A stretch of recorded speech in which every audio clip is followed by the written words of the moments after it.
What is up, all those turtle maniacs out there watching this video? Welcome back to the channel Ace's Place 22, where I am Ace and this is my place. I hope everybody's having a wonderful day, whatever day it is you're watching this. But it is Turtle Tuesday, and this is the bonus Turtle Tuesday. I'm putting a 2 in there because this is going to be a little bonus episode or video that I'm going to drop, or that is dropping, or did drop here on Turtle Tuesday. Because if you watched already, there is a video up of me doing my thoughts and reviews of the 2-pack. You know what? I never even explained where they were from or where I got them from, but here you will get all that information.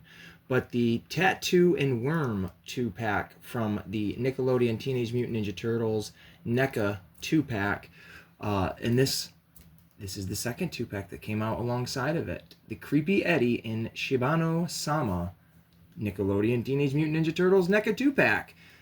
Action figures. Now I picked this one and the other one, the Tattoo and Worm 2-pack, up at Target. They both released during this year's Target Haulathon during the, April, May, June months of the year. So if you didn't pick them up, they could possibly still be in the stores to this very moment. And if you're interested in getting them, go out and pick them up. But these two here I have yet to open, and I'm very excited to check them out. Obviously, the Tattoo and Worm, we've already opened them up. We've already discussed them. But we're going to do these guys next. And I'm just mesmerized by them because, honestly, I rewatched the episode with Creepy Eddie in it to have a little bit of understanding of I know the character and what he's all about, but I just couldn't remember specifically the accessories he had with him. And then Shibano Sama, from what I remember, I thought he was Shredder's master.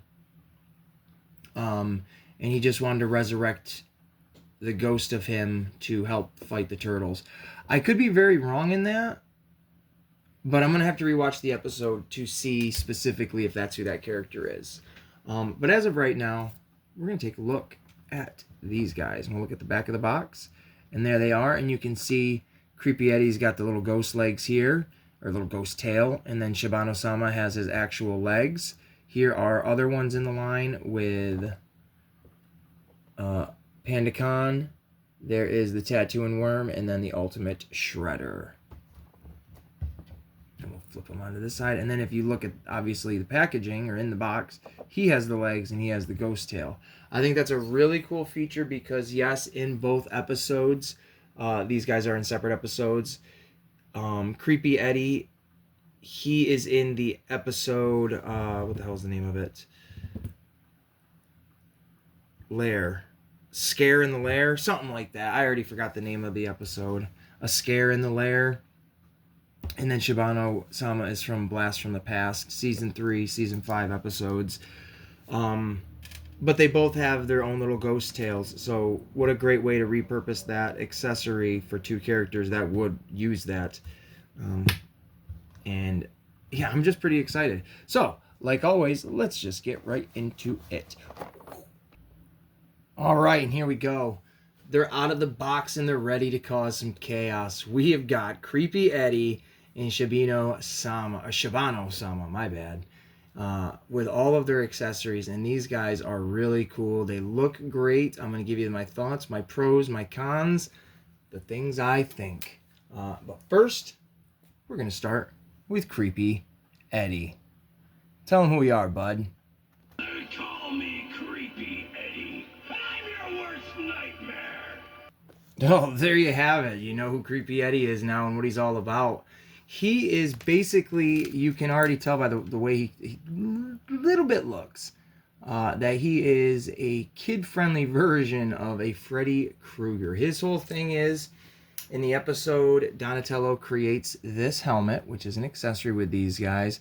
I forget exactly what he calls it, but the Dreamo-Vision, something like that. And you can actually put this on the turtles, I believe any of the turtles, as long as the back of their bandana piece pops out. It should fit on the turtle's head. They all wear it during the cartoons, so you can be screen accurate to any of them. But it pops right into the back of their where their bandana piece would be. And it's got it looks exactly like it does from the cartoon, like all the NECA toys. Very cool accessory. It does limit you to be able to, you know, put it on somebody else. Ooh, he's dead, so he didn't feel that. But it limits you on putting it on somebody else. That's what I'm saying.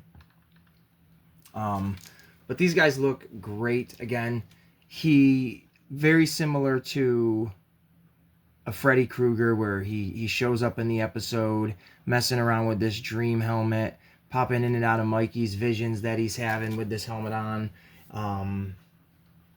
And excuse me, he's trying to get from the dream world to the real world. You know how he does. He ends up getting his plans foiled at the end and going back into dream world. I don't know if he ever pops up again in any of the episodes. I don't recall seeing him in many more, but very cool character. It's awesome that they made him. They came with, or yeah, because you could use it for either or, but he came with one of these transparent Neca stands, so you could actually hook him up and make him look like he's floating up there, which is really cool. Look, because he does not have any other way to do a floating effect. He doesn't come with something that makes him look like he's floating, because he doesn't come out of anything other than just the dream helmet, basically, but not as like a lamp or anything. And we will take a closer look at him. What I really dig about him is he looks very much like a Scooby-Doo villain mixed with like the real... No, wait, does his hat come off? No, but it moves. It probably does come off. The real Ghostbusters animated cartoon. He looks exactly like something out of that, with that elongated like goblin face or ghoul face. I really dig it. Now, his tailpiece you can interchange with his legs. I'm going to find a way other than this stand, because I'm not a big fan of these, to get him to stand, because most of the time you don't see him with legs in the episode. You see him with his little ghost tail. So I really like it. And then this bomb is actually something he brings in to destroy the helmet and the machine, so he can make sure that he never gets stuck back in Dream World. So that's pretty cool. This is universally, you know, awesome as an accessory, because you can use it for really pretty much anything. Imagine the Joker putting this down and Batman needing to stop it. It's a great little accessory. He does come with an extra headpiece. This one is more casual looking. He's just kind of got that grimace smile. I like this one where he's just, ha ha ha, I'm menacing. And then he's got a whole bunch of hands from open hands, pointing fingers, fist, and then this one here where he can hold the bomb or whatever else you want to have him hold. He doesn't really use any weapons or anything like that. He doesn't even fight. He just kind of uses the idea of dreams and visions to try to fight the turtles and stuff like that. The only downside to this guy is these are his suspenders, where he very much looks like Larry King with these creepy elongated shoulders. But he's got these suspenders here, which are loose. They do go back and forth. You can move him around quite a bit all around. And then when you take his tailpiece off and you want to switch out the legs, it is loose between here, and you can pinch it and you could potentially break it, which sucks. So be warned that this is a piece that probably won't last very long. If it's something that you don't want to break, you could probably most likely take it right off of him and store it so you don't have to worry about it, and then just do as you will.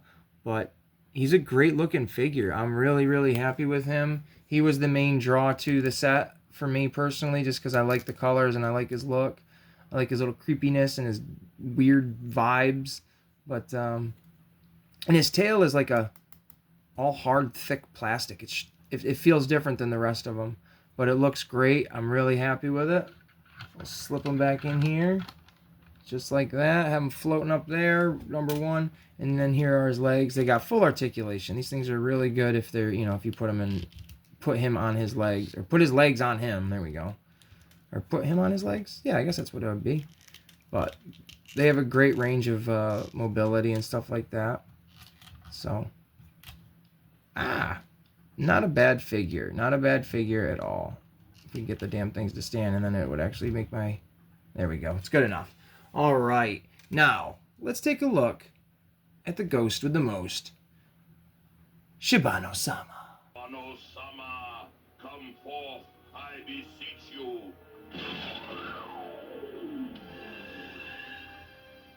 have you summoned me? And so, yeah, Shibano-sama is a pretty cool looking character. He's got a cool voice in the cartoon. And the way they portray him, you can see both the legs and the ghost tail in and out of the way it's drawn. But his quick little origin story is he's in the episode A Blast from the Past, where it has the Shredder taking these scrolls to I don't know, it's like a Oriental museum, and it's all stuff from like ancient feudal Japan and stuff like that. And in this urn are the remains of Shibano-sama. Splinter catches wind of it. He tells the turtles, we gotta go, we gotta stop Shredder from doing whatever bad stuff he plans on doing with this urn and these scrolls, which Shredder's plan is to read from these scrolls, awaken the spirit of Shibano-sama, and help defeat the turtles. And Shibano-sama is the original leader of the Foot. I thought he was the master to the Shredder before he becomes Shredder. I knew there was some kind of origin there, but I couldn't remember exactly what it was. But he is the Foot Clan leader, the original guy. So it's pretty cool to have him as a figure. He looks really cool. And in the cartoon, it's actually kind of neat. He uses his powers and stuff like that, and he turns Bebop and Rocksteady into like basically like super ninjas, where they're in like black ninja outfits. I hope they make them as figures. They look really neat. And he's just a cool character. And the rest of the episode is just kind of showing Splinter loses his memory, and the turtles are helping him regain it. So that is basically his origin in like a 2-minute little nutshell. The figure, though, just like Creepy Eddie, how Creepy Eddie looks like he belongs in the real Ghostbusters, Shibano-sama 100% looks like he belongs in Scooby-Doo with that hooded face and everything like that. I really, really like it. He doesn't have many accessories, only the urn, which is a practical effect or accessory. We'll see that in a minute. And then he has his sword, which you cannot attach his sword to his side. It is that way in the cartoon, but to have a like it's not a really transparent blade, but an idea of a transparent blade. Oh my lord, I'm just chucking him all around. But his arms, they're a little stiff in certain directions. He's got those big shoulders, just like Larry King, just like Creepy Eddie.